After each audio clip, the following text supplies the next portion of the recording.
Welcome to The Explainer. Today, we're going to walk through a really powerful roadmap to healing, and it's all based on one person's incredible journey through trauma. This is a story that goes way beyond just surviving. It really shows us what it means to build a brand new relationship with the present moment.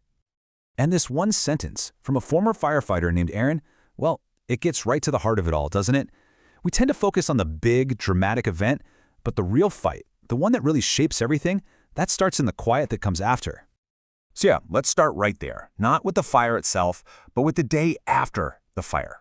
Because this is where that unseen wound of trauma really, truly begins to take shape. I mean, look at this contrast. It's so stark. On one hand, you've got the chaos of the event, the sirens, the radios, the pure physical exhaustion. But then you have the day after. The chaos is gone, and it's replaced by this quiet grief. Driving through these burnt-out corridors, witnessing sights that, in Aaron's words, just move into your bones. So how do you even begin to cope with that? Well, for Aaron, and I think for a lot of us, it was by telling himself a story. After one really intense emotional breakdown, he just decided, okay, that was the big cry. I'm sorted now. You know, it's such a common defense mechanism, this idea that one big emotional release can just fix a deep trauma. But of course, it's almost never that simple. And that denial, well, it builds into this next phase, years and years of suppression. Aaron calls this period living with an unspoken slideshow, all while putting on this performance of being okay for everyone else. And this is such a powerful distinction he makes. For him, the trauma wasn't a memory that he'd recall from time to time. No, it was a constant, intrusive presence. It was like a slideshow of these awful images just playing in his peripheral vision while he's trying to have dinner or take a shower, just trying to live. And this just brilliantly illustrates the gap between, clinical language and what someone actually experiences. A psychologist would call this state dissociation, but Aaron, he had his own word for it, focus. He genuinely believed he was just being professional, focusing on the job, when in reality he was completely disconnecting from himself. So that disconnect, it fueled this very deliberate performance.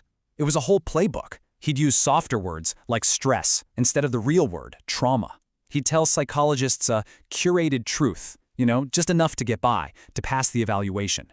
The one and only goal was to get cleared for duty and hide that internal slideshow no matter what. But here's the thing. That kind of performance, it's just not sustainable. You can only keep that up for so long. And eventually, that facade, that glass box, it starts to crack. And this was the turning point. And listen to this incredible metaphor Aaron uses to describe his isolation. A sealed glass box. He felt like he was present in the world. People could see him, but he was completely cut off. He couldn't connect. He was just living with this internal chaos that nobody else could see or hear. And so often, the thing that finally breaks through comes from the outside. And for Aaron, it wasn't some huge dramatic intervention. It was his wife, Tanya, just quietly putting a mug of tea in front of him and stating a simple, undeniable truth. We can't keep pretending. That one quiet moment of honesty, that was the key that finally unlocked the box. And that's it. That's the moment where the whole story shifts. After leaving his job and finally, really committing to therapy, Aaron starts to move away from performing wellness and begins the real hard work of building a toolkit for healing. So what does that work actually look like? Well, it's incredibly practical. It's about learning to name your triggers so you can regain power over them. It's using sensory grounding techniques to anchor yourself in the present.